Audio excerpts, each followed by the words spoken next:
se o celular do seu marido morto tocasse e fosse ele? Isso aconteceu de verdade. Uma mulher estava organizando os pertences do marido 3 dias depois do velório, quando encontrou o celular dele. A bateria ainda tinha carga, e lá, entre as últimas mensagens e fotos, havia um áudio, gravado depois que ele morreu. A voz era dele, e o que ele disse mudou a vida dela para sempre. Fica aqui comigo, porque essa história vai te fazer questionar o que acontece depois que a gente vai embora. A morte deveria ser o fim da conversa, mas e quando ela não é? Renata tinha 34 anos quando perdeu o marido, Lucas, em um acidente de carro numa terça-feira de outubro. Um impacto frontal, numa estrada molhada, voltando do trabalho. Rápido demais para qualquer despedida. O que sobrou foi uma casa cheia de silêncio, uma filha de 6 anos que ainda esperava o pai na janela, e um celular que ninguém teve coragem de tocar. Até que 3 dias depois, Renata tocou. Tem coisas que a gente adia porque sabe que, quando fizer, vai ser real demais. Renata ficou 3 dias olhando para o celular de Lucas em cima da cômoda.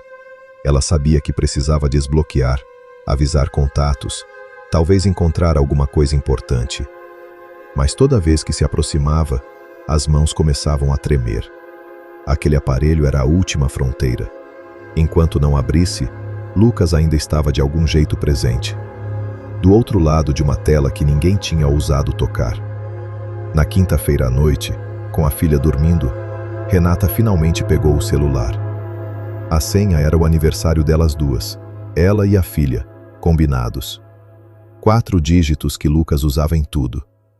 Quando a tela acendeu, o fundo de tela era uma foto das 3 na praia, no verão passado.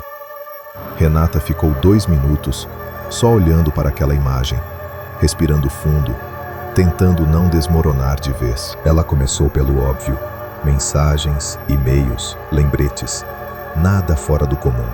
Depois foi para a galeria de fotos, onde havia centenas de registros do cotidiano deles. O aniversário da filha, um domingo preguiçoso no sofá, a última selfie deles 2 juntos, tirada numa semana antes do acidente. Renata passou por cada imagem, como quem folheia um álbum de uma vida que acabou cedo demais. Foi então que ela abriu o aplicativo de notas de voz e viu um arquivo que não deveria existir. A gravação tinha sido feita na sexta-feira. Lucas havia morrido na terça. Renata ficou paralisada olhando para aquele carimbo de data e hora.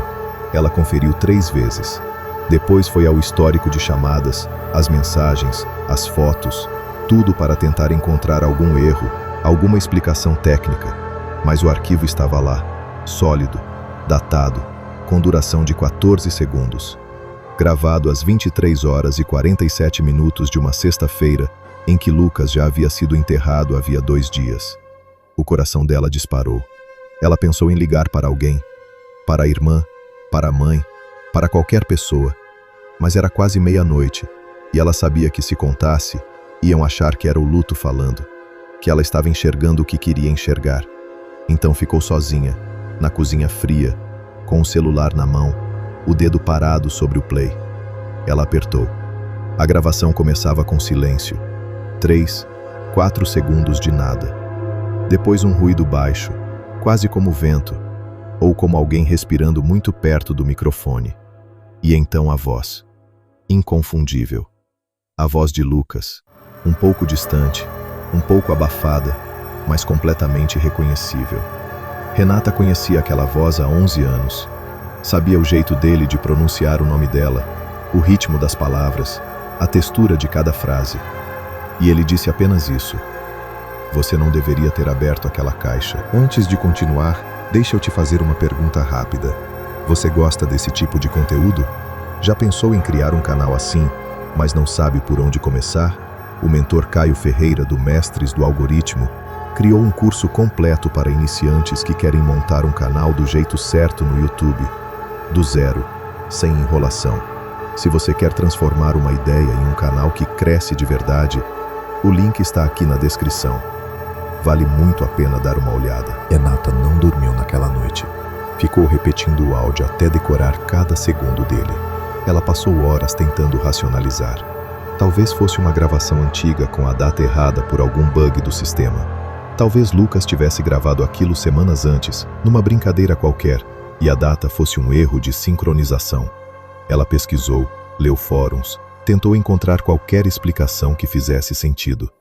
Mas o celular era recente, o sistema estava atualizado, e nenhuma das teorias que ela encontrou era convincente o suficiente para apagar o frio que havia se instalado no meio do peito dela. De manhã, com olhos vermelhos e uma xícara de café que esfriou sem ser bebida, ela começou a pensar na caixa. Porque havia uma caixa. No alto do armário do quarto deles, havia uma caixa de papelão que Lucas sempre dizia que era só coisa velha, nada importante. Toda vez que Renata perguntava, ele mudava de assunto. Uma vez, ela tentou abrir, e ele chegou em casa exatamente naquele momento, e o jeito que ele olhou para ela foi diferente de qualquer outro olhar que ela já tinha visto nele. Ela nunca abriu a caixa, até aquela manhã. Dentro, havia cartas, fotos antigas, um diário com cadeado arranhado, e um envelope pardo no fundo, com o nome dela escrito à mão, com uma letra que não era de Lucas. Tem segredos que as pessoas levam embora porque sabem que, se ficarem, destroem tudo. O envelope continha documentos, relatórios médicos com o nome de Lucas, datados de 8 meses antes do acidente. Renata leu cada página com a mão cobrindo a boca, os olhos correndo pelas linhas técnicas, pelos números, pelos diagnósticos. Lucas sabia. Ele sabia que estava doente, que o prognóstico era grave, que os meses seguintes seriam difíceis. E ele havia decidido, sozinho, que não ia contar para ela. Junto dos documentos havia uma carta, escrita por ele, para ela, com data de 2 meses antes de morrer. Ele explicava o motivo do silêncio, a tentativa de poupar a família, o medo de virar um peso. Dizia que estava tentando resolver tudo antes de ter que contar, que queria ter mais tempo, que o acidente tinha chegado antes do que ele esperava. A última frase da carta dizia: "Se você está lendo isso, então eu não cheguei a tempo. Me perdoa." Renata ficou no chão do quarto por um tempo que ela não soube medir. A caixa aberta ao lado, os documentos espalhados, a filha ainda dormindo no quarto ao lado. Ela chorou de um jeito que nunca tinha chorado antes. Não de dor só, mas de amor também. De entender que aquele homem havia carregado tudo aquilo sozinho, na tentativa de proteger as duas. E então o celular tocou. Uma notificação.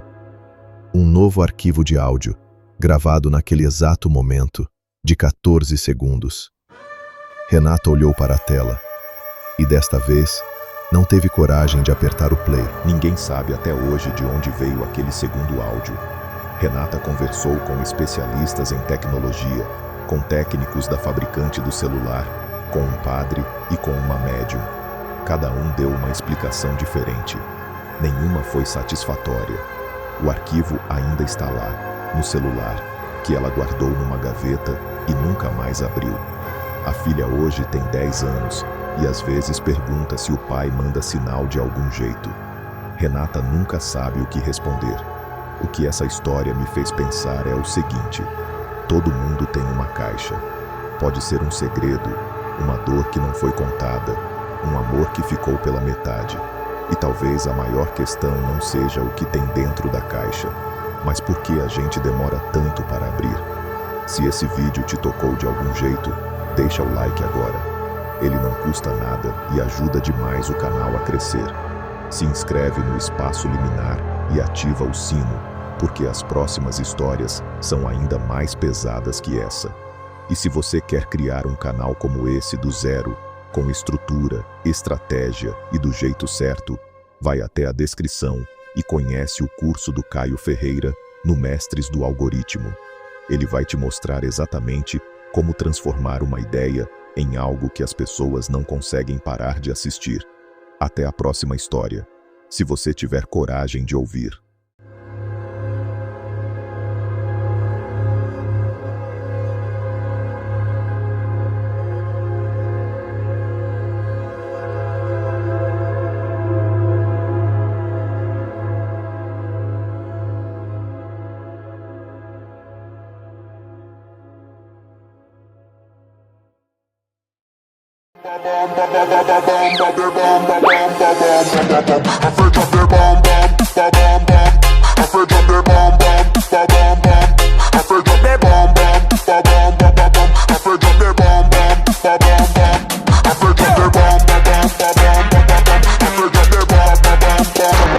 Ô, caralho, tá preto aí, ó. Aqui tá preto as coisas, caralho.